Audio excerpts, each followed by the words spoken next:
warahmatullahi wabarakatuh. Semua sihat? Baik, kita jumpa lagi hari ni.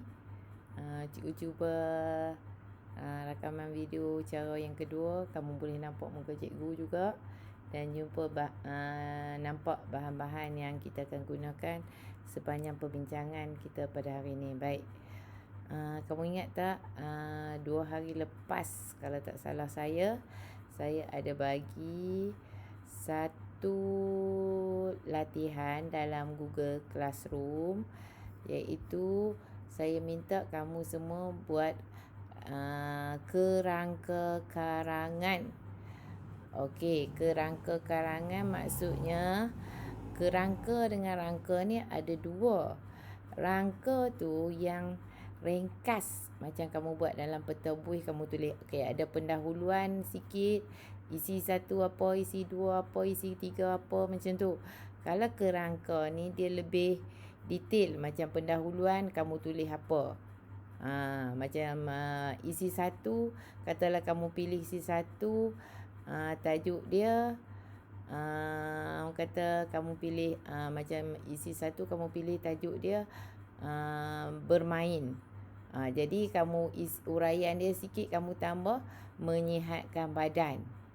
Tu maksudnya ada isi sampingan ataupun huraian, itu yang dipanggil kerangka. Cuma kita nak menulis karangan bila dah ada kerangka ni lebih mudah, cuma kita nak tambah ayat, kita nak tambah isi kata apa, penanda wacana ke, kata hubung ke, kata-kata yang lebih sedap. Jadi kerangka ni dia hampir lengkap sesuatu karangan tu. Baik, tajuk yang saya bagi hari tu ialah tulis sepucuk surat kepada rakan kamu untuk menceritakan tentang aktiviti-aktiviti yang kamu dan keluarga lakukan di rumah sepanjang tempoh kawalan pergerakan PKP.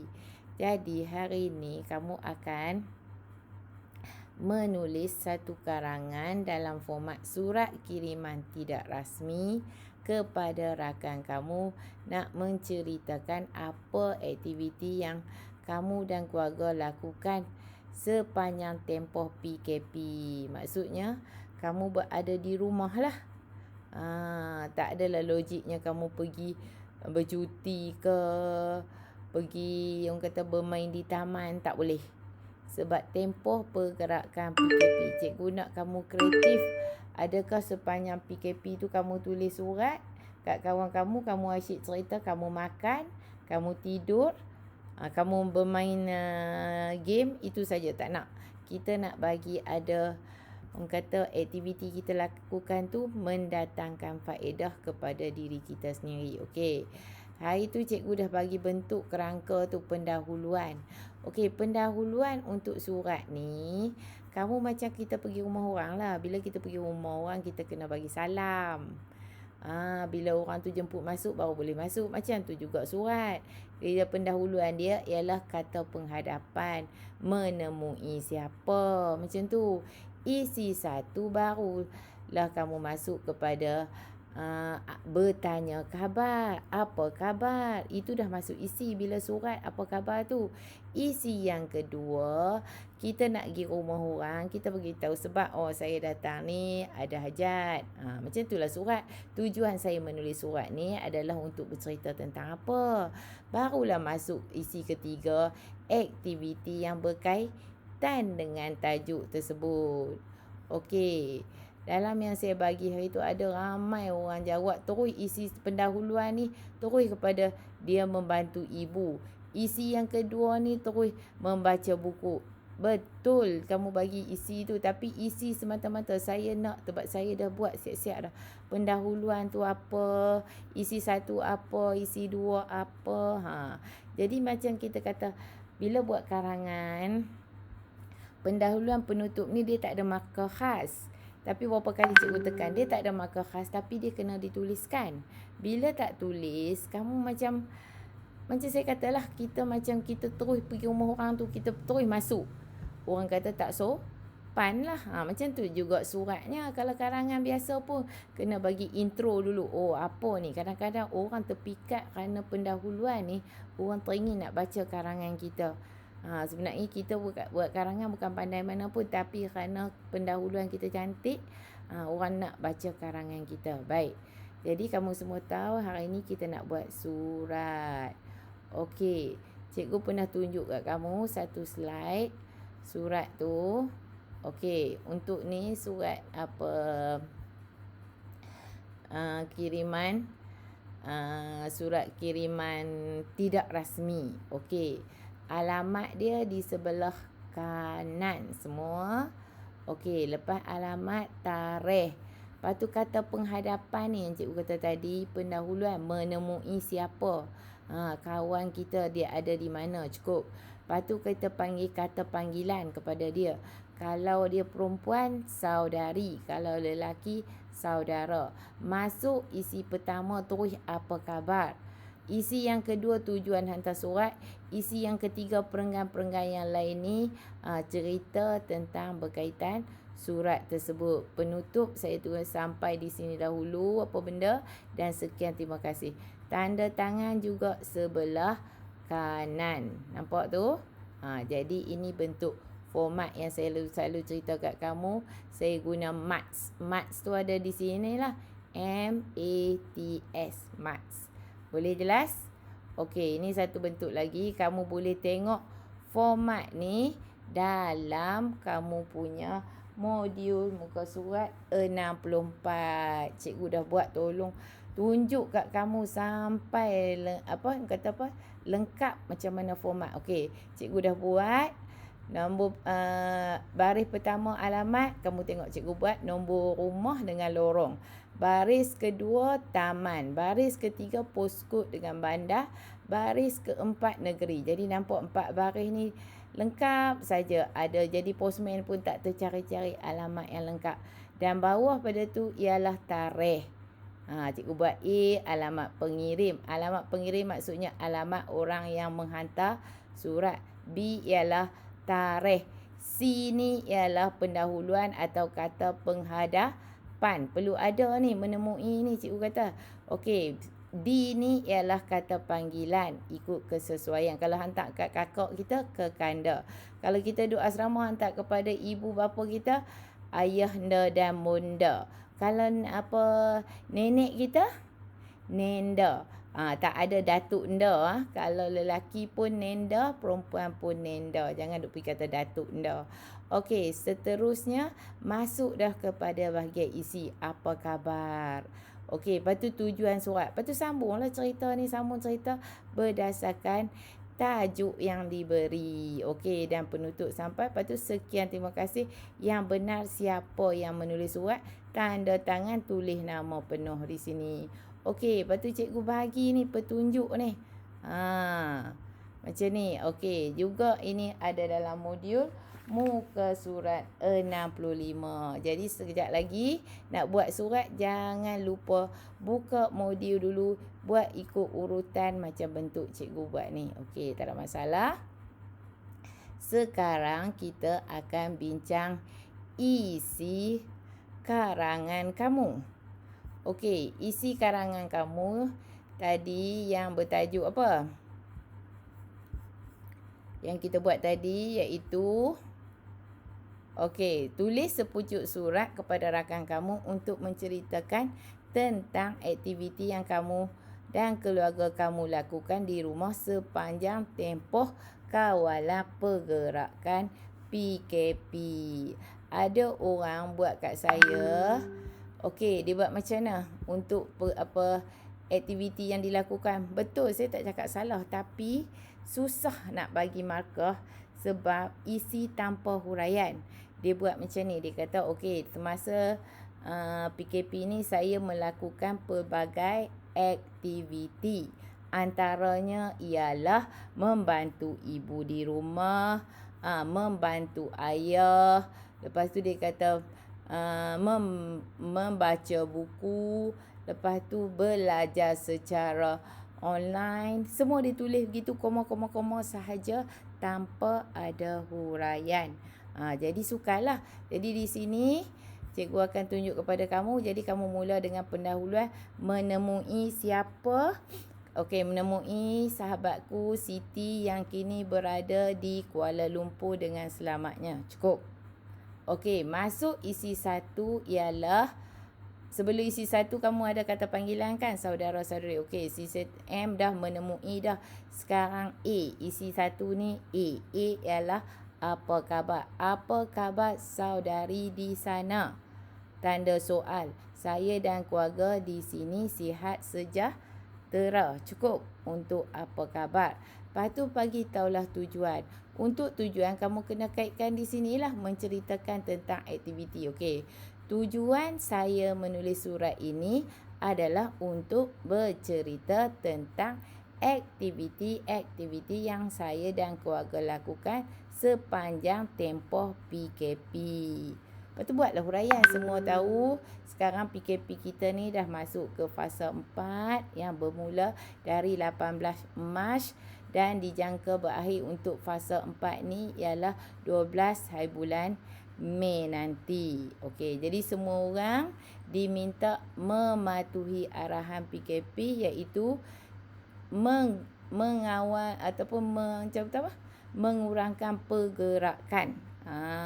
Jadi kawalan pergerakan kita tu tak boleh suka-suka hati seperti sebelum ni. Jadi kita kena terhad. Kita nak kena keluar tu untuk urusan penting saja, nak beli makanan, sebab perubatan. Itu je, nak pergi ziarah ke orang adik-beradik ke, semua tak boleh. Nak pergi bercuti ke, nak bersenam kat taman ke, semua tak boleh. Okey, baik. Sekarang kamu atur. Bila kamu dah tahu semua dah, yang depan tadi selamat dah, orang kata dah tulis elok dah. Sekarang untuk isi yang ketiga ni dah masuk kepada aktiviti yang kamu nak ceritakan sepanjang tempoh pergerakan tu. Kamu pilih satu. Contohnya aktiviti pertama ialah membantu ibu bapa. Jadi apa isi dia bila membantu ibu bapa itu isi utama. Isi sampingan dia ialah seperti buat apa membantu ibu bapa. Contoh, mengemas rumah. Lepas tu memasak. Lepas tu apa lagi? Berkebun. Berkebun pun bukanlah berkebun kat kebun jauh. Macam setengah orang masa PKP ni dia buat satu ruang dekat tepi rumah dia atau belakang rumah dia tu, satu ruang untuk bercucuk tanam. Jadi dia berkebun dengan ayah dia. Kurang-kurang ada aktiviti yang dilakukan. Itu isi sampingan. Jadi huraian dia bila kamu kata isi pertama tadi membantu ibu bapa. Huraian dia kamu kata menolong buat apa. Jadi huraian seterusnya ialah agar dapat mengurangkan beban mereka. Jadi kita dapat mengurangkan beban ibu bapa sebab dapat tolong sepanjang tempoh PKP ni. Kalau masa bukan PKP, kita tak ada di rumah, ibu bapa kita tak ada di rumah. Jadi bila semua ada, semua buat, jadi kerja jadi ringan, jadi dapat meringankan kerja mereka dan kita pun secara tak langsung dapat mengeratkan silaturahim antara keluarga. Okey, cukup untuk huraian isi yang ketiga tu. Okey, seterusnya aktiviti sepanjang tu lagi, iaitu tadi dah menolong bapa. Isi yang kedua ialah dalam aspek pembelajaran. Kamu kata walaupun kamu berada dalam tempoh PKP, kamu tidak lalai atau lupa tentang pelajaran. Okey, guru-guru juga telah melakukan aktiviti PDP, iaitu pengajaran dan pembelajaran melalui pembelajaran atas talian ataupun online bahasa Inggeris, pembelajaran atas talian. Okey, kamu selalu mengikuti pelajaran secara Google Meet ke, Google Hangout ke, macam-macam yang boleh jumpa cikgu cakap, nak tanya soalan, ataupun boleh macam cikgu buat ni, tayangan video ke, ataupun orang yang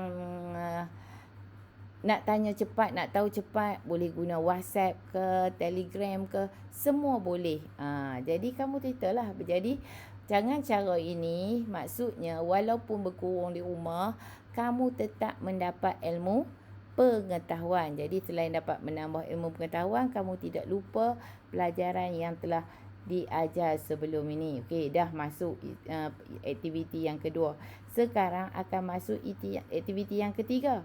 Apa aktiviti yang ketiga? Okey, macam cikgu sendiri. Kadang-kadang masa sekolah, cikgu sibuk. Satgi ada kerja sekolah, kena pergi sekolah. Satgi kena pergi latihan petang kan. Kadang-kadang penat balik. Tidur baring macam tu je, letih. Kadang-kadang buat kelas, tuition ke apa benda ke, nak tolong anak murid juga. Okey, kadang-kadang masa banyak benda yang kita minat, kita tak boleh buat. Iaitu hobi kita. Jadi bila masa PKP ni kamu kata, hobi kamu yang tertunda sebelum ni dapat dilakukan. Contoh apa hobi kamu? Contoh kamu kata hobi kamu ialah melukis. Kamu tangan yang kreatif, pandai melukis. Jadi bila masa PKP ni kamu gunakan masa yang terluang untuk melukis. Orang melukis ni untung sebab hasil lukisan mereka boleh jual. Jadi di sini kamu dapat menambah pendapatan hasil jualan daripada hobi kamu tersebut. Ada setengah orang dia tak melukis tapi dia buat kek. Kek tersebut sedap, dia jual. Silat-silat ada jenama dia pula dalam tempoh PKP ni kerana dia buat kek. Boleh jelas? Okey, dah jadi berapa dah tadi? 3. Yang keempat, pada masa PKP ni apa kamu buat lagi? Cikgu dah bagi 3 dah. Yang keempat kamu tolong cari sendirilah. Okey, bagi yang apa-apalah. Jadi maksudnya di situ satu perenggan tu kamu buat satu perenggan surat, 2 isi tu, uraian tu. Jadi adalah 4 aktiviti. 3 aktiviti pun saya rasa dah cukup dah. Kalau nak bagi sedap lagi, buatlah 4 aktiviti. Lepas tu masuklah penutup. Jangan terus bila dah okey, saya melakukan aktiviti pun terus sanda tangan. Amboi. Kita nak balik rumah orang pun kita salam minta diri dulu. Macam itulah surat. Okey, kita kata okey, sampai di sini dahulu yang dapat saya ceritakan tentang aktiviti yang saya lakukan sepanjang tempoh PKP. Okey, saya harap saudari juga sudi bercerita tentang aktiviti yang saudari lakukan. Okey, lepas tu minta maaf jika ada terkasar bahasa dan jangan lupa sekian, terima kasih. Baik, itu antara cara nak menulis surat kiriman tidak rasmi. Okey, surat kiriman tidak rasmi itu adalah format. Kalau karangan tentang cerita tu kamu tulis biasa je. Jadi jangan lupa tentang format yang cikgu telah cakap tadi, iaitu ada apa? Alamat, tarikh, kata penghadapan, kata panggilan, tanya khabar, beritahu tujuan dan masuklah isi. Dan akhir sekali penutup serta perlu ada tanda tangan dan nama siapa yang menulis. Dan untuk alamat ni cikgu dah kata buat 4 ni senang. Untuk pertama, nombor rumah dengan lorong, taman, okey, postcode dengan negeri, postcode dengan bandar dan negeri. Okey. Itu jangan tarikh tu jangan tulis 8.4 macam tu, tak mau. Tulis bulan April. Macam tu. Okey, jelas. Cikgu rasa tak ada masalah. Kamu dah faham semua tentang surat ni. Jadi boleh buat. Jadi saya harap kamu guna buku panjang, penulisan C atau buku yang sesuai untuk tulis karangan tersebut. Okey, itu saja. Dan setelah siap, boleh hantar gambar dalam grup ke apa ke, hantar kepada saya untuk saya cek. Okey, sekian. Terima kasih. Wabillahi taufiq hidayah. Wassalamualaikum warahmatullahi wabarakatuh.